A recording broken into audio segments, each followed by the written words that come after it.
চারটি কণ্ঠে একটি নাটক তোমাদের সামনে উপস্থাপন করছি।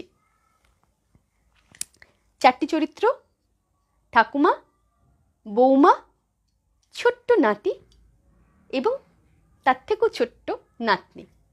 শুরু করা যাক তাহলে। বৌমা, বৌমা, আমার ভুল হয়ে গেছে। আমার আসলে খুব খিদে পেয়ে গিয়েছিল মা। আমি আর পারছিলাম না। তোমাদের পার্টি শেষ হতে হতে কখন হবে অত রাত হয়ে গিয়েছিল বলে আমি ওই রান্নাঘরে গিয়ে খাবারটা খেয়ে নিয়েছি মা। আপনি চুপ করুন, কোনো কথা বলবেন না। আপনাকে বারবার বলেছি যে আপনি স্টিলের থালায় খাবেন। কোন সাহসে আপনি লাউপালা সেটে নিজের খাবারটা বেড়ে নিলেন বলুন? মা, আমি ওই অন্ধকারের মধ্যে ভালো বুঝতে পারিনি। আমি জানি তুমি বলেছো যে ওই স্টিলের থালাতে খেতে, কিন্তু আমি ওই প্লেটটা দেখে বুঝতে পারিনি যে ওটা অত দামি প্লেট। আপনার ছেলেকে বারবার বলেছি, বাড়িতে আমার বন্ধু বান্ধব আসে, আমার আমার আমার ভালো লাগে না। আপনি না জানেন কোনো ভদ্রতা, না কোনো টেবিল ম্যানার্স, কিচ্ছু জানেন না আপনি। আগেকার দিনের মানুষ, আর আগেকার দিনের মানুষদের নিয়ে এই যুগে চলা যায় না। বারবার বলেছি আপনাকে বৃদ্ধাশ্রমে পাঠিয়ে দিতে। আপনজন বৃদ্ধাশ্রম।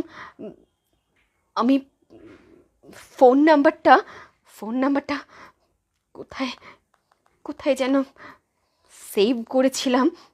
মা, মা, আমার কাছে ওই নাম্বারটা আছে, তোমাকে দেব? তোর কাছে নাম্বারটা আছে? বল তো বাবা। হুম হুম বল।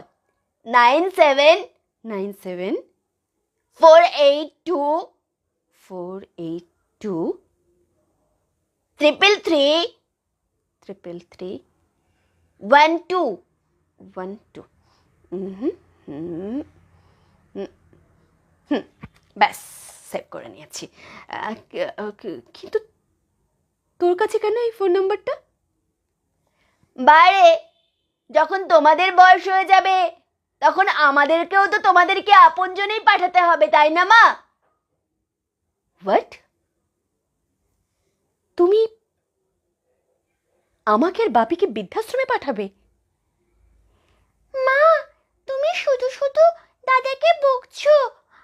আমরা তো তুমিই তো সবসময় বলো যে বড়রা যা করবে, বড়রা যা বলবে সেটাই শুনে চলতে হয়, সেটাই দেখে শিখতে হয়।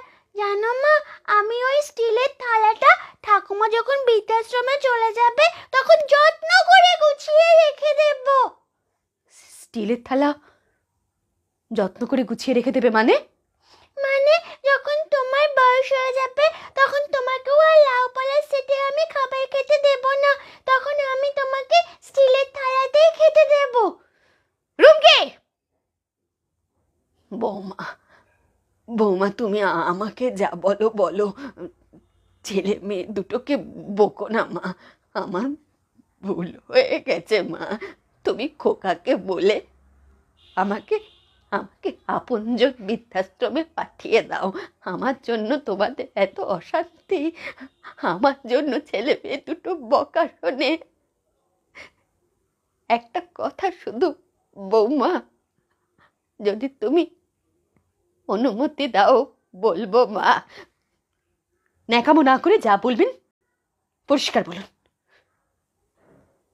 ছেলে মেয়েদের সামনে আমার সঙ্গে এত খারাপ ব্যবহার করো না মা। দেখলে তো তোমরা যা বলছো, যা করছো, ওরা তাই শিখছে। এরপর ওরাও বড় হয়ে তোমাদেরকে বৃদ্ধাশ্রমে পাঠিয়ে দেবে আর বলবে যে ছেলে মেয়েরা বড় হয়ে বাবা মাকে দেখে না। আসলে ছোট ছোট ছেলে মেয়ে, তারা যা দেখে, যা শোনে, তাই তো শেখে। আমি চাই না আমি যে কষ্টে থাকি সেই কষ্ট তুমি আর খোকন পাও। আমি তো মা, আমার যা হয় হোক, তোমার আর খোকনের যেন শেষ বয়সে কোনো কষ্ট না হয় মা।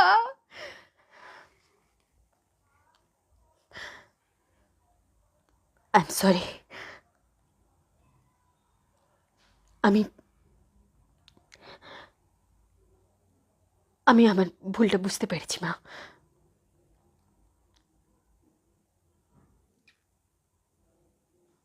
আপনি কোথাও যাবেন না। আর আমি আজকে যা খারাপ ব্যবহার করেছি তার জন্য আমাকে ক্ষমা করে দেবেন।